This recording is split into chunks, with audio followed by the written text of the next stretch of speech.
Welcome back to another Kray video. Please subscribe to my YouTube channel so you don't miss any videos. And for people really into the Krays, join our private Facebook group, Krays Crime Lords of London, where you can find stuff possibly unavailable anywhere else. We're an established group and very friendly. The link is in the YouTube description section.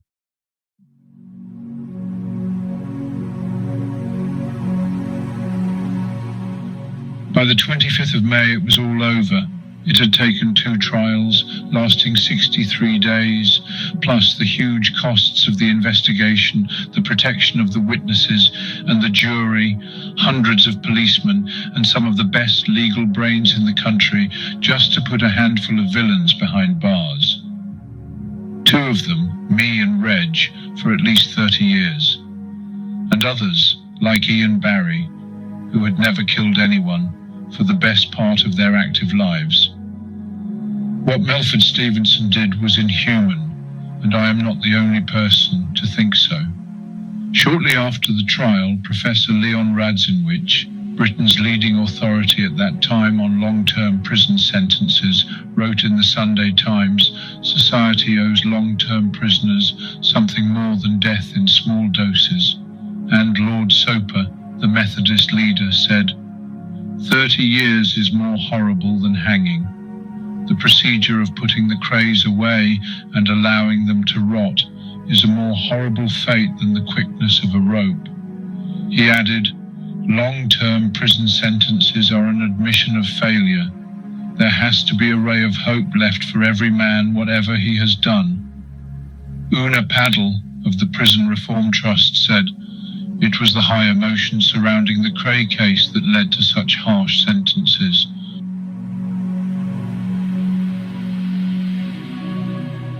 On Wednesday, the 28th of May, 3 days after the end of the trial, they began to disperse us.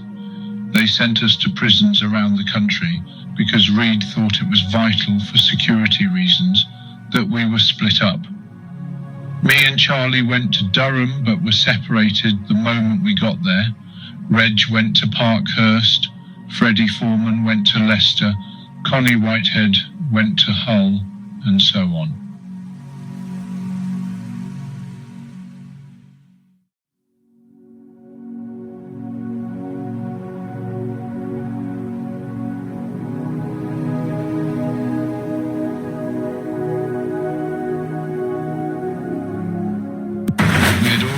Sentenced and dispersed to various prisons around Great Britain, and there were appeals on behalf of all the defendants. They were heard in the High Court in the Strand in July 1969, but they got nowhere. The real battle for us was now just beginning, the battle to survive in the prison system.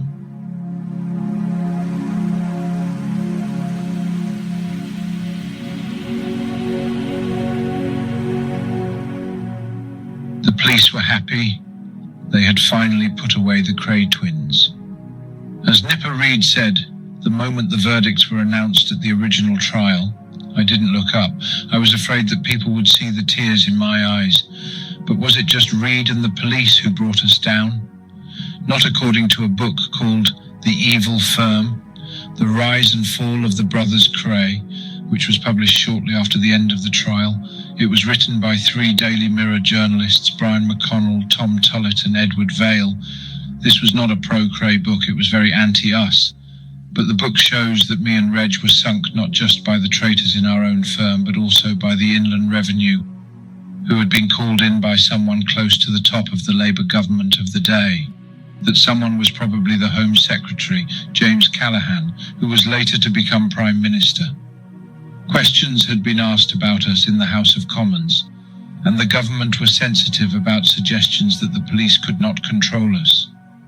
Brian McConnell, who was tracking our activities for the Daily Mirror, claims he was summoned to a secret government office in Shepherd's Bush, 5 miles from the centre of London, and told by a special inspector of the Inland Revenue that he must reveal all he knew about us, or else, and that his conversation with the agent was covered under the Official Secrets Act.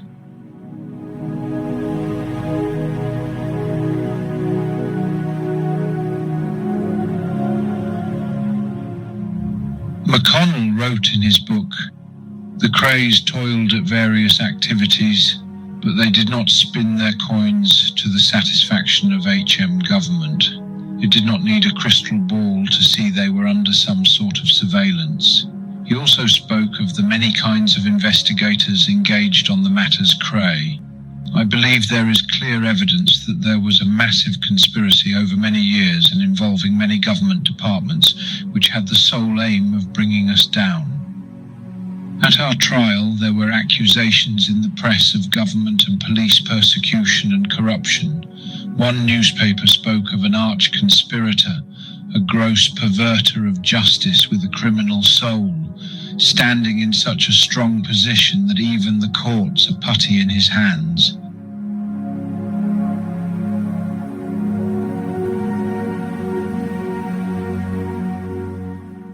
I believe at the end of the day the government of England were even more corrupt and evil than they said we were.